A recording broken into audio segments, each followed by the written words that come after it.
اعوذ باللہ من الشیطان الرجیم بسم اللہ الرحمن الرحیم یا ایھا الذین آمنوا استعینوا بالصبر والصلاۃ ان اللہ مع الصابرین۔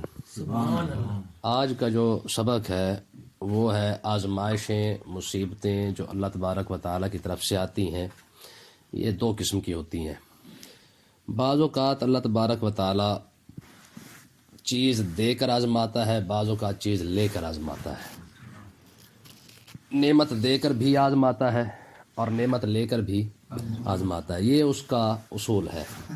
اب کیوں آزماتا ہے کہ یہ آزمائے بغیر بھی گزارا ہو تو سکتا ہے، لیکن اللہ تبارک و تعالیٰ جب کسی بندے کو مقام دینا چاہتا ہے، پہلے اسے آزمائش کی بٹھی میں ڈال کر جب وہ کندن بن جاتا ہے تو لوگوں کے سامنے اس کو کھڑا کر دیتا ہے کہ اگر کسی شخص نے یہ مقام چاہتا ہے کوئی شخص تو پھر اس جیسی آزمائش سے گزرے گا، پھر اللہ تعالیٰ اس کو بھی ویسا مقام عطا فرما دے گا۔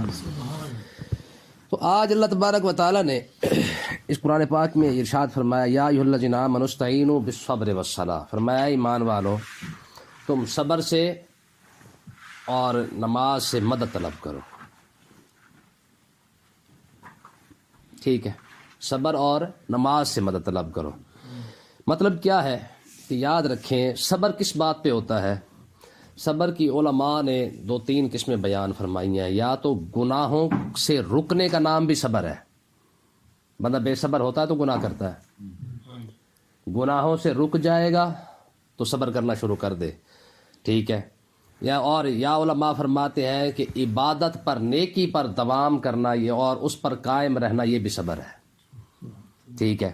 تو اللہ تبارک و تعالیٰ نے ارشاد فرمایا کہ تم یا صبر کرتے جاؤ، اور دوسری کام کیا ہے بالصلاۃ، اور تم نماز پڑھتے جاؤ۔ ان دونوں کاموں سے جب تم اللہ تبارک و تعالیٰ کا قرب حاصل کرنا چاہو گے تو ان اللہ مع الصابرین، تو یاد رکھو رب ہمیشہ صبر کرنے والوں کے ساتھ ہوتا ہے۔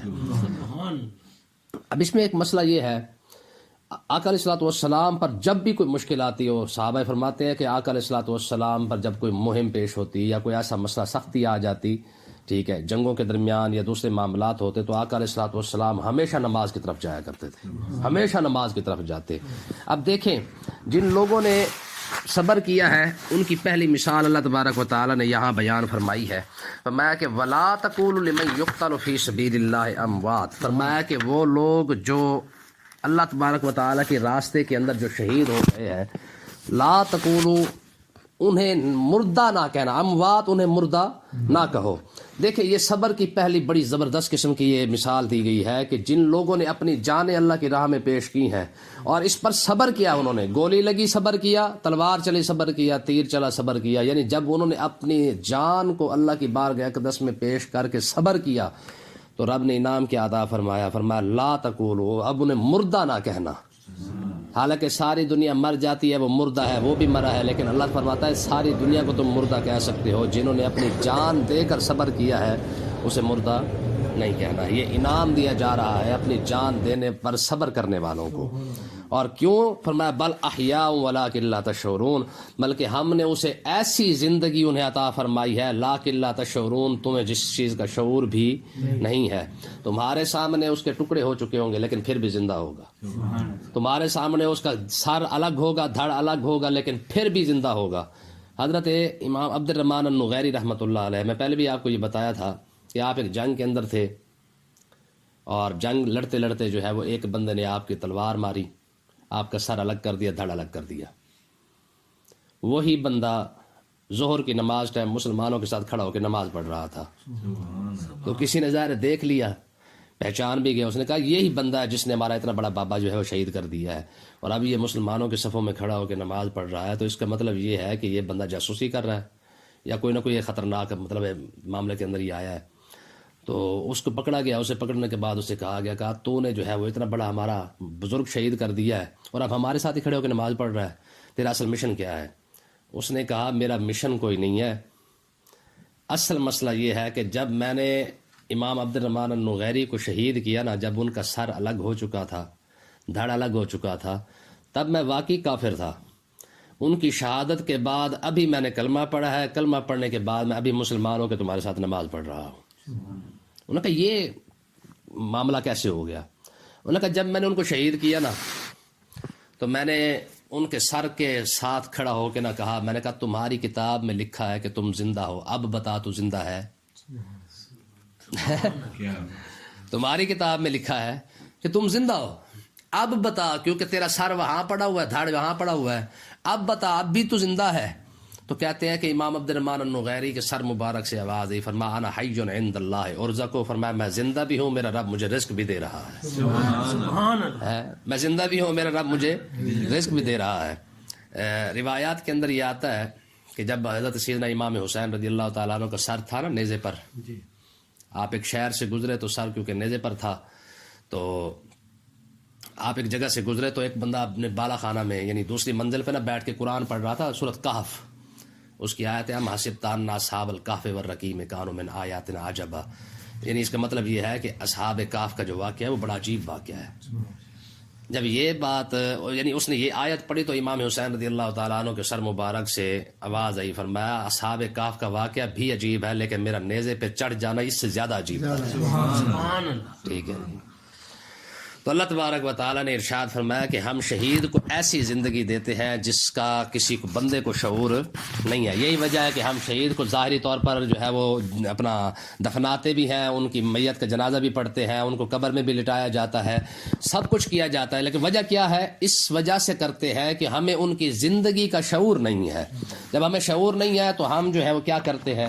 وہی معاملات کرتے ہیں جو ایک مردے کے ساتھ کیا جاتا ہے۔ ولہٰذا لیکن اللہ تبارک و تعالیٰ فرماتا ہے تم وہی معاملہ کرو جو ہے مردوں والا، یعنی جنازہ بھی پڑھو اور اس کو قبر میں بھی سلاؤ، اس کی عورت جو ہے وہ عدت بھی گزارے گی، عدت بھی گزارنے کے بعد دوسری جگہ شادی کرنا چاہے تو کر بھی سکتی ہے، لیکن ایک بات کا خیال رکھنا کہ زندہ اب بھی ہے، بس صرف جہان بدل گیا ہے، تمہاری نظروں سے اس کی زندگی کا جو شعور ہے وہ ختم کر دیا گیا ہے، زندہ اب بھی موجود ہے۔ آگے دیکھیں جی، اللہ تبارک و تعالیٰ آزماتا کیسے ہے؟ فرمایا وَلَنَبْلُوَنَّكُمْ بِشَيْءٍ مِّنَ الْخَوْفِ وَالْجُوعِ وَنَقْصٍ مِّنَ الْأَمْوَالِ وَالْأَنفُسِ وَالثَّمَرَاتِ وَبَشِّرِ الصَّابِرِينَ، ہم تمہیں ضرور آزمائیں گے، ہم ضرور آزمائیں گے، بشیء کس چیز سے؟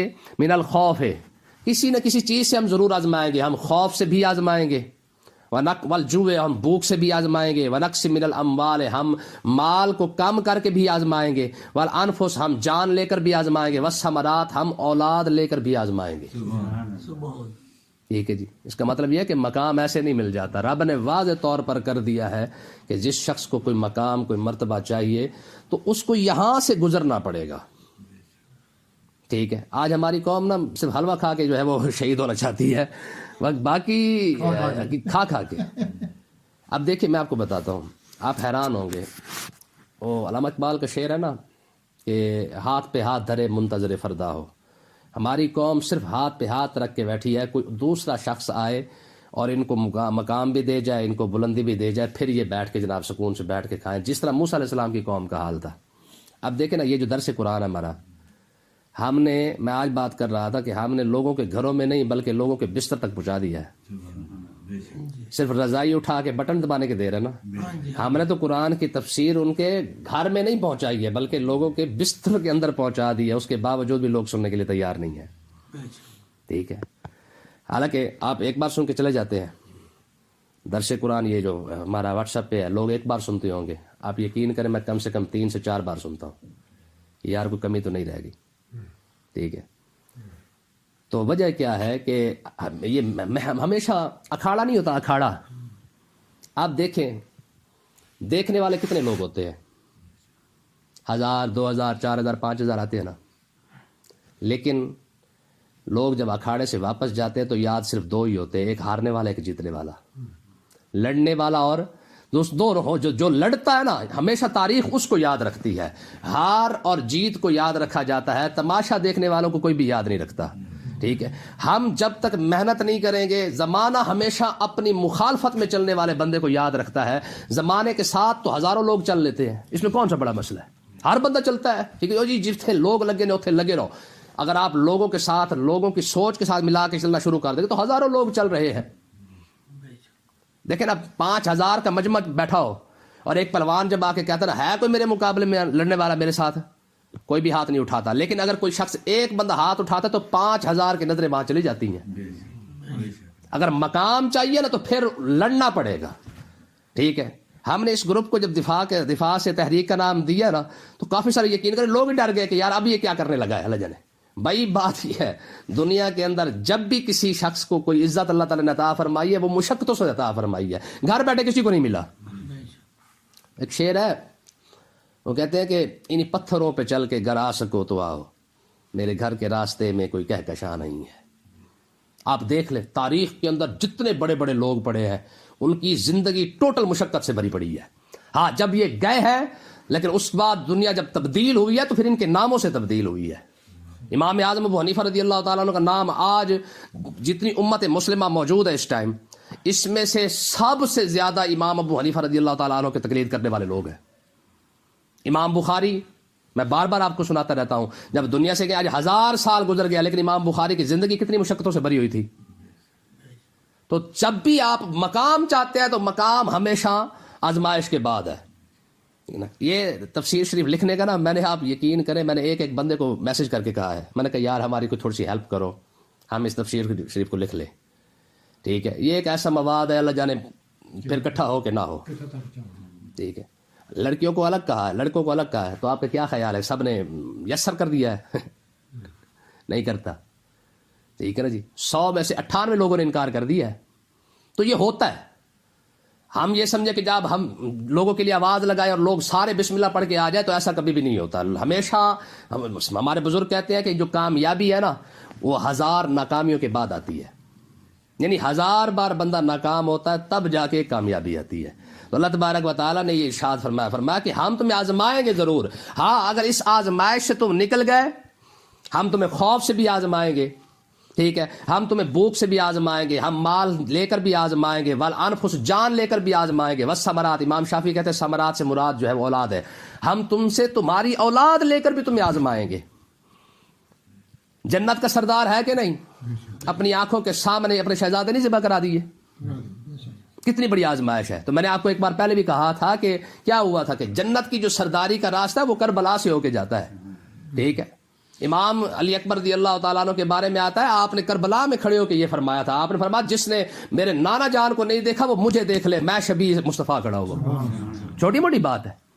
حضرت سیدنا امام علی اکبر رضی اللہ تعالیٰ عنہ کی شکل مبارک ساری کی ساری آقا علیہ الصلوۃ والسلام سے ملتی تھی. ٹھیک ہے نا جی. تو مطلب کیا ہے کہ اللہ تبارک و تعالیٰ نے ارشاد فرمایا کہ ہاں اب کوئی اس آزمائش سے اگر گزر جاتا ہے اولاد بھی لے کر پھر بھی الحمدللہ پڑھے جان دے کر الحمدللہ پڑھے یہ سارے معاملات کر لے وبشر الصابرین پھر فرمایا اب خوشخبری ہے صبر کرنے والوں کے لیے. آزماتا خود ہے. ٹھیک ہے پھر آزمائش کے بعد پھر انعام عطا فرماتا ہے. اب کیا کہا گیا کہا آگے دیکھیں جی اس آیت کا تعلق آگے کیسے ہے. مومن بندہ جب اس پر مصیبت آتی تو کیا کرتا ہے الذین اذا اصابتہم مصیبہ جب ان پر کوئی مصیبت آتی ہے کس پر اہل ایمان پر. جب اہل ایمان پر مصیبت آ جاتی ہے تو کہتا کیا ہے کہتا قالو یعنی وہ سارے کہتے ہیں یعنی جس اہل ایمان پر مصیبت آتی ہے نا ان کا ایک ہی جملہ ہوتا ہے کہتے ہیں انا للہ و انا الیہ راجعون. یہ اللہ ہی کی طرف سے ہے اور ہم نے بھی تو اللہ ہی کی طرف لوٹ کے جانا ہے. یہ ایسا خوبصورت ایک فکرہ دیا گیا ہے. اس کے بارے میں آتا ہے کہ جس شخص کا کوئی نقصان ہو جائے وہ انا للہ و انا الیہ راجعون پڑھنا شروع کر دے یعنی تسبیح پڑھنا شروع کر دے اس کو ورد بنا دے تو اللہ تبارک و تعالی اس سے افضل عطا فرما دیتا ہے. ام المومنین حضرت سیدہ ام سلمہ رضی اللہ تعالی عنہا آپ فرماتی ہیں کہ جب حضرت ابو سلمہ کا وصال ہو گیا نا تو میں نے یہ سوچا میں نے کہا یار اب حضرت ابو سلمہ سے افضل کون ہو سکتا ہے کون مجھے ملے گا. لیکن مجھے اس وقت رسول اللہ کا فرمان یاد تھا. میں نے کہا چلو آقا علیہ الصلوۃ والسلام نے فرمایا تھا وہ پڑھ کے دیکھے تو صحیح. کہتے میں نے نا حضرت ابو سلمہ کے وصال کے بعد ان اللہ و انا الیہ راجعون پڑھنا شروع کر دیا. یہ وظیفہ بنا لیا. بنانے کے بعد میں پڑھتی رہی. کہتے خود رسول اللہ نے مجھے اپنا رشتہ عطا فرما دیا. ٹھیک ہے اب مجھے یہ تو سمجھ پہلے نہیں آ رہی تھی یار ابو سلمہ سے افضل کون ہوگا میرے لیے. پھر کہتے جب آقا علیہ الصلوۃ والسلام نے خود مجھے اپنے رشتے کے لیے قبول فرمایا تو پھر مجھے سمجھ آیا واقعی یہ بات حقیقت ہے کہ جو بندہ انا للہ و انا الیہ راجعون نقصان پر پڑھ لے تو اللہ تبارک و تعالیٰ اس سے افضل عطا فرما دیتا ہے. تو کہنے کا مقصد یہ ہے یہ ایک وظیفہ بھی ہمیں مل گیا. آج کے بعد اس بات کو یاد رکھیں کہ اگر کوئی شخص خدا نہ خواستہ اللہ نہ کرے کوئی نقصان ہو جائے آپ اس وظیفے کو پڑھنا شروع کر دیں انشاءاللہ اللہ تعالیٰ کرم فرما دے گا. آگے دیکھیں جی صبر کرنے والوں کے لیے آخری انعام کیا ہے. فرمایا اولئک علیہم صلوات من ربہم ورحمہ. فرمایا یہ وہ لوگ ہیں جن پر ان کے رب کی طرف سے صلوات درود ہی درود ہے، ورحمہ اور رحمت ہی رحمت ہے، یعنی بخشش بھی ہے اور رحمت بھی ہے، اولئک هم المہتدون، اور یہی لوگ ہدایت یافتہ بھی ہے۔ یعنی یہ تین انعام صبر کرنے والوں کو اللہ تعالیٰ نے عطا فرمایا ہے۔ پہلا انعام تو یہ عطا فرمایا کہ یہ لوگ وہ لوگ ہیں یہ صبر کرنے والے جو ہیں، ان پر اللہ تبارک و تعالیٰ کا درود بھی ہے، ان پر اللہ تعالیٰ کی رحمت بھی ہے، اور یہ صبر کرنے والے وہ لوگ ہیں جن کو اللہ تعالیٰ نے ہدایت بھی عطا فرما رکھی ہے۔ قرآن مجید کی ایک آیت ہے وَجَعَلْنَاهُمْ أَئِمَّةً يَهْدُونَ بِأَمْرِنَا لَمَّا صَبَرُوا، ہم نے بنی اسرائیل کے اندر جو امام بنائے تھے نا، یعنی جو بڑے بنائے تھے، ان کی بنانے کی وجہ یہی تھی کہ لما صبر، انہوں نے صبر کیا تو ہم نے ان کو یہ مقام بھی عطا فرما دیا۔ تو اللہ تعالیٰ ہمیں سمجھنے کی توفیق عطا فرمائے۔